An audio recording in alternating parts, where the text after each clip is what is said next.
ಖಂಡಿತವಾಗ್ಲು ಅಂದರೆ in terms promotion ನಮ್ಗೆ ಆ ಪ್ಲ್ಯಾನ್ ಇತ್ತು, ಬಟ್ ತುಂಬ ಡೈವರ್ಟ್ ಆಗುತ್ತೆ ಅನ್ನೋ ಕಾರಣಕ್ಕೂ ಕೂಡ ನಾವು ಒಂದೊಂದಾಗಕ್ಕೆ ಬರ್ತಾ ಇದ್ದೀವಿ.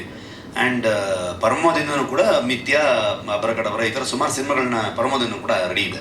ಮಿಥ್ಯಾ ತುಂಬ ಒಳ್ಳೆ ಫೆಸ್ಟಿವಲಲ್ಲಿ ತುಂಬ ಚೆನ್ನಾಗಿ ಹೆಸರನ್ನು ಪಡ್ಕೊಂಡಿರುವಂಥ ಸಿನಿಮಾ ಕೂಡ. ರಕ್ಷಿತ್ಗೂ ನಾನು ಮಾತಾಡಿದ್ದೆ ಅದನ್ನ. ಡೆಫಿನೆಟ್ಲಿ ಈ ಬಂಚಲ್ಲೇ ಇಂಥ ಸಿನಿಮಾಗಳನ್ನು, ಆ ಥರ ಫೆಸ್ಟಿವಲ್ ರನ್ ಸಿನಿಮಾಗಳನ್ನು ಒಂದು ಆಡಿಯನ್ಸ್ಗೆ ಒಂದು ಮೂಡ್ ಸೆಟ್ ಮಾಡಿದ್ರೆ ತುಂಬ ದೊಡ್ಡ ಎಕ್ಸ್ಪೆಕ್ಟೇಷನ್ ಬರಬಾರ್ದಿಲ್ಲಿ. ಏನಾಗುತ್ತೆ ಅಂತ ನಿಮ್ಗೇನು ಗೊತ್ತಿರಲ್ಲ. ಜನ ಎಷ್ಟು ಯಾವ ಥರದ ರಿಸೀವ್ ಮಾಡ್ಕೊಳ್ತಾರೆ, ಎಲ್ಲ ರೀತಿ ಆಡಿಯನ್ಸ್ ಬಂದು ಈ ಸಿನಿಮಾ ನೋಡ್ತಾರೆ ಅಂತ ನಾವು ನಂಬಕ್ಕಾಗಲ್ಲ. ಬಟ್ ಈ ಸಿನಿಮಾನ ಇಷ್ಟಪಡುವಂಥ ಆಡಿಯನ್ಸ್ ಕೂಡ ಇದ್ದಾರೆ, ಅವ್ರನ್ನ ತಲುಪಿಸೋದು ತುಂಬ ಇಂಪಾರ್ಟೆಂಟ್. ಅದಕ್ಕೆ ನೀವೇ ಹೆಲ್ಪ್ ಮಾಡಬೇಕು. ಸೊ ನಾವು ಎಷ್ಟು ಹೊಡೆದಾಡಿದ್ರು ಕೂಡ ಅದು ಸಾಧ್ಯ ಇಲ್ಲ. ಮಾಧ್ಯಮ ಅದನ್ನು ತಲುಪಿಸೋಷ್ಟು ನಮ್ಗೆ ಸಹಾಯ ಆಗುತ್ತೆ. ಆಗ ಆ ಥರ ಸಿನಿಮಾಗಳನ್ನ ಒಂದು ಬಂಚ್, ಇವಾಗ ಏನಾಗುತ್ತೆ ಅಂತಂದರೆ ತುಂಬ ದೊಡ್ಡದು ಯಾವುದೋ ಕಮರ್ಷಿಯಲ್ ಸಿನಿಮಾ ಬಂದಾಗ ಆಡಿಯನ್ಸ್ ಕೂಡ ಆ ಕಡೆಗಿರುತ್ತೆ. ಆ ಥರ ಸಿನಿಮಾನ ಎಕ್ಸ್ಪೆಕ್ಟ್ ಮಾಡ್ತಾ ಹೋಗ್ತಾರೆ. ಸೊ ಈ ಥರ ಸಿನಿಮಾ ಬಂದಾಗ ಇದನ್ನು ಅಟ್ಲೀಸ್ಟ್ ಒಂದು 2-3 ಮಂತ್ಸ್ ಆ ಥರದ ಇದರಲ್ಲಿ ಒನ್ ಆಫ್ ದಿ ಅದರ ಅನ್ನೋ ಥರದಲ್ಲಿ ಬೇರೆಯವರು ಕೂಡ ಪ್ಲ್ಯಾನ್ ಮಾಡ್ಕೊಂಡು ಬರ್ಬೋದು. ಸರ್, ಈಗ ಈ ತರ ಕಂಟೆಂಟ್ ಸಿನಿಮಾ ಜನರಿಗೆ ತಲುಪಿಸೋದು ಮೇನ್ ಉದ್ದೇಶ ಆಗಿತ್ತು ಅಂತ ಥಿಯೇಟರ್ಗಿಂತ ಡೈರೆಕ್ಟ್ OTT ಅಥವಾ ಈ ತರ ಪ್ಲಾಟ್ಫಾರ್ಮ್ಗಳಲ್ಲಿ ನೀವು ಡೈರೆಕ್ಟ್ OTTನೂ ಕೂಡ ನಮ್ಗೆ ಇವತ್ತು ಅಂತ ಲಕ್ಸುರಿ ಇಲ್ಲ ಇವತ್ತು ಕನ್ನಡ ಇಂಡಸ್ಟ್ರಿಗೆ. ಅದು ಕೊಟ್ಟರೆ ನಾವು ಮಾಡ್ತೀವಿ, ಬೇರೆ ವಿಷಯ. ಆದರೆ ಥಿಯೇಟರ್ಗೆಲ್ಲ ಎಕ್ಸ್ಪೀರಿಯನ್ಸ್ ಇದೆಯಲ್ವ, ಅವ್ರಿಗೂ ಕೂಡ ಒಂದು OTT ಅವರ ತಪ್ಪು ಕೂಡ ಅಲ್ಲ ಅದು. ಅವರಿಗೆ ಸಬ್ಸ್ಕ್ರೈಬರ್ಸ್ ಎಲ್ಲಿದ್ದಾರೆ, ಎಷ್ಟು ಜನ ಅವ್ರ ಸಿನಿಮಾ ನೋಡ್ತಾರೆ, ಅವರು ಪಬ್ಲಿಸಿಟಿಗೆ ಒಂದ್ಸಲಕ್ಕೆ ಅವ್ರು ಖರ್ಚು ಮಾಡಿದ್ರೆ ಅವರು ಸಣ್ಣ ರೀತಿಯಲ್ಲಿ ಮಾಡೋಕ್ಕಾಗಲ್ಲ.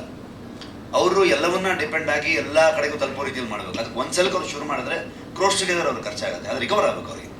ಅಲ್ಟಿಮೇಟ್ಲಿ ಅವ್ರು ಬಿಸ್ನೆಸ್ ಆಗಿ ನೋಡ್ತಿರ್ತಾರೆ ಅದನ್ನ. ನಾವು ಅದಕ್ಕೆ ಅವ್ರನ್ನೇ ದೂರ್ತಾ ಇರೋದಕ್ಕಾಗಲ್ಲ. ನಮ್ಮ ಸಿನಿಮಾಗಳಿಗೆ ಬಂದಾಗ ಎಕ್ಸಾಂಪಲ್ ಇವಾಗ ಶಾಖಾರಿ ಅಂತ ಮೊನ್ನೆ ಒಂದು ಸಿನಿಮಾ ಅಮೆಝಾನಲ್ಲಿ ಬಂದಿದೆ, ತುಂಬ ಒಳ್ಳೆ ಹೆಸರು ಬರ್ತಿದೆ. ಥಿಯೇಟ್ರಲ್ಲಿ ನಾವೆಲ್ಲ ಸಪೋರ್ಟ್ ಮಾಡಿದ್ದೀವಿ, ಎಲ್ಲರೂ ಒಂದಷ್ಟು ಇಂಡಸ್ಟ್ರಿ ಸುಮಾರು ಜನ ಸಪೋರ್ಟ್ ಮಾಡಿದ್ದಾರೆ. ಬಟ್ ಅನ್ಕೊಂಡಿದ್ದ ರೀತಿಯಲ್ಲಿ ಜನ ಬಂದು ನೋಡಲಿಲ್ಲ. ಬಟ್ ನಾಟ್ ಬ್ಯಾಡ್, ಡಿಸಪಾಯಿಂಟಿಂಗ್ ಅಲ್ಲ. ಅಟ್ಲೀಸ್ಟ್ 4 ಜನರಿಗೆ ಗೊತ್ತಾಗಿದೆ ಸಿನಿಮಾ. ಸೊ ಅಲ್ಲಿ ಥಿಯೇಟ್ರಲ್ಲಿ ಒಳ್ಳೆ ವರ್ಡ್ ಆಫ್ ಮೌತ್ ಇದ್ದಿದ್ದಕ್ಕೆ OTTಲಿ ಬಂದ ತಕ್ಷಣ ಜನ ಅದಕ್ಕೆ ಇನ್ನೂ ಆ್ಯಡ್ ಆಗ್ಬಿಟ್ರು. ಇವತ್ತದು ಅಷ್ಟು ರೀಚ್ ಆಗಿದೆ, ಇವತ್ತು ಹೆಸರು ಬಂದಿದೆ ಆ ಇಂಡಸ್ಟ್ರಿಗೆ, ಆ ಟೀಮ್ಗೆ ಅಂತಂದರೆ ಮೇ ಬಿ ಆ ಪ್ರೊಡಕ್ಷನ್ ಹೌಸು, ಆ ಡೈರೆಕ್ಟ್ರು, ಆ ಆ್ಯಕ್ಟರ್ಗಳು ಎಲ್ರಿಗೂ ಇನ್ನೊಂದು ಫಿಲ್ಮ್ ಮಾಡುವಂಥ ಒಂದು ಅಪರ್ಚುನಿಟಿ ಕ್ರಿಯೇಟ್ ಆಗುತ್ತೆ. ಅಷ್ಟೇ ಹೋಗ್ಬೇಕು ನಾವು, ಅಷ್ಟೇ. ಈಗ ಈ ಸಿನಿಮಾ ರಿಲೀಸ್ ಆದಮೇಲೆ ಇದರಲ್ಲಿ ಆ್ಯಕ್ಟ್ ಮಾಡಿರ್ತಕ್ಕಂಥವರೆಲ್ಲನೂ ಹಳ್ಳಿಯವರು ಫಸ್ಟ್ ಟೈಮ್ ಆ್ಯಕ್ಟ್ ಮಾಡ್ತಾರೆ, ಕ್ಯಾಂಡಿಡ್ ಆಗಿ ಬಂದಿದೆ ತಿಥಿ ಸಿನಿಮಾ ಥರ. ಆಫ್ಟರ್ ಸಿನಿಮಾ ರಿಲೀಸು ಅವರ ಮನಸ್ಥಿತಿ ಪರಿಸ್ಥಿತಿಗಳೆರಡೂ ಬದಲಾಗ್ಬೋದು, ಅಥವಾ ಪರಿಸ್ಥಿತಿ ಹಾಗೆ ಇರ್ಬೋದು, ಮನಸ್ಥಿತಿ ಅಂತೂ ಖಂಡಿತ ಬದಲಾಗಿ ಆಗುತ್ತೆ. ಈಗ ತಿಥಿ ಸಿನಿಮಾ ಆದಮೇಲೆ ಕೂಡ ಅವರು ನಮಗೇನೋ ಒಂದು ಸ್ಟಾರ್ಡಮ್ ಸಿಕ್ತು ಅನ್ನೋ ಒಂದು ಇದರಲ್ಲಿ ಇರ್ತಾರೆ. ಅದೇನಾಗುತ್ತೆ ಅಂದರೆ ಲಕ್ಷ್ಮಿ, ಆ್ಯಕ್ಚುಲಿ ಇವ್ರಿಗಿಂತ ಅಥವಾ ತಿಥಿ ಸಿನಿಮಾದ ನಟರುಗಳಿಗಿಂತ ಇಂಡಸ್ಟ್ರಿಯಲ್ಲಿ ಇದ್ದಂಥವರು ಕೆಲವೊಂದಷ್ಟು ಫಿಲ್ಮ್ ಮೇಕರ್ಸ್ಗಳು, ಕೆಲವು ಪ್ರೊಡ್ಯೂಸರ್ಸ್ಗಳು ಅವ್ರನ್ನ ಎಕ್ಸ್ಪ್ಲಾಯ್ಟ್ ಮಾಡಿರೋದು. ಅವರು ಹಳ್ಳಿ ಜನರು, ಅವ್ರು ದುಡಿಬೇಕಷ್ಟೇ. ಈಗ ನಾವು ಬೇರೆ ಬೇರೆಯವ್ರು ಬಂದು ಆ್ಯಕ್ಟ್ ಮಾಡ್ತಾರೆ. ಈಗ ಶಿವಮೊಗ್ಗ ಆಗ್ಬೋದು ಅಥವಾ ಇವರು ಯಾರೇ ಬಂದು ಮಾಡಿದ್ರು ಕೂಡ ಅವ್ರದ್ದು ದಿನನಿತ್ಯ ಜೀವನ ಹೋಗ್ಬೇಕಲ್ಲ. ಅವರು ಮನೆಯಲ್ಲಿ ಕೃಷಿ ಮಾಡ್ಕೊಂಡ ಅಥವಾ ಬೇರೆ ಕಡೆಗೆ ಕೂಲಿ ಮಾಡ್ಕೊಂಡ ಈ ಥರದ್ದು ಮಾಡ್ಕೊಂಡಿರೋನಿಗೆ ಅವ್ನ ದಿನದ ಸಂಬಳ ತುಂಬ ಇಂಪಾರ್ಟೆಂಟ್. ಅವನಿಗೆ ಅವನು ವಾರ ಆದರೆ ಅವ್ನ ಸಂಬಳ ಇಂಪಾರ್ಟೆಂಟ್ ಆಗುತ್ತೆ. ಸೊ ಅವ್ರು ದುಡಿಲೇಬೇಕು. ಅವ್ರಿಗೆ ನೀವು ದುಡ್ದಂಗೆ ಅದೇ ಅವರು ಗದ್ದೆಯಲ್ಲಿ ಕೆಲಸ ಮಾಡಿದ್ದು ಫೀಲಲ್ಲೇ ಅವ್ರು ಮಾಡ್ತಿರ್ತಾರೆ. ನೀವು ಬೆಳಿಗ್ಗೆ ಸಾಯಂಕಾಲದವ್ರಿಗೆ ಮಾಡ್ತೀರ ಅಂತಂದರೆ ಗದ್ದೆ ಕೆಲಸನೂ ಅದನ್ನೇ ಮಾಡ್ತಿರ್ತಾರೆ, ಕೃಷಿಯೂ ಅದನ್ನೇ ಮಾಡ್ತಿರ್ತಾರೆ. ಸಿನಿಮಾ ಬಂದು ಅವ್ರಿಗೆ ಡಿಫ್ರೆನ್ಸ್ ಆಗಲ್ಲ. ಅವ್ರಿಗೆ 4 ಜನ ಅಪ್ರಿಷಿಯೇಟ್ ಮಾಡ್ಬೋದು, ಅದನ್ನ ನೋಡಿ ಖುಷಿ ಆಗ್ಬೋದು ಅವ್ರಿಗೆ. ಬಟ್ ಒಂದಷ್ಟು ದುಡಿಮೆ ಅಂತೂ ಆಗಿರುತ್ತೆ. ಎಕ್ಸಾಂಪಲ್ ಇವಾಗ ನಾವು ಸಿಂಗಾರ ಸೀರಿಯಲ್ ಹಾಡಿರೋಂಥ ನಾಗ ಅಂತ ಅಂದ್ಕೊಂಡು ಒಬ್ರು.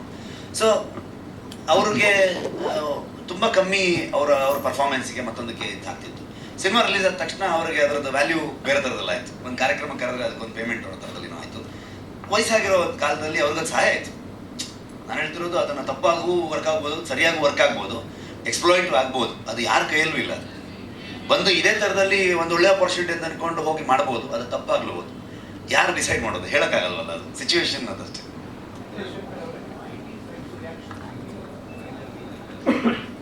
ಟ್ರೈಲರ್ ಇವತ್ತು ರಿಲೀಸ್ ಆಗ್ತಿದೆ ಸರ್. ಬಟ್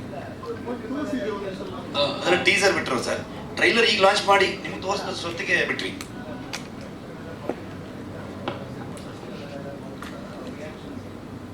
ಇಲ್ಲ, ಅವರು ನನಗೆ ಸಪೋರ್ಟಿವ್ ಆಗಿದ್ದಾರೆ. ಅವ್ರ ಈ ಥರ ಟೀಸರ್ ಏನಾದರೂ ಬಂದರೆ ಅವರು ಶೇರ್ ಮಾಡೋದು ಆ ಥರ ಸಪೋರ್ಟ್ ಮಾಡ್ತಾರೆ. ಬಟ್ ಎಷ್ಟೊಂದು ಸತಿ ನನಗೆ SSTV ಸಿನಿಮಾ ಜಗತ್ತಿನ ಕ್ಷಣ ಕ್ಷಣದ ಸುದ್ದಿಯೊಂದಿಗೆ.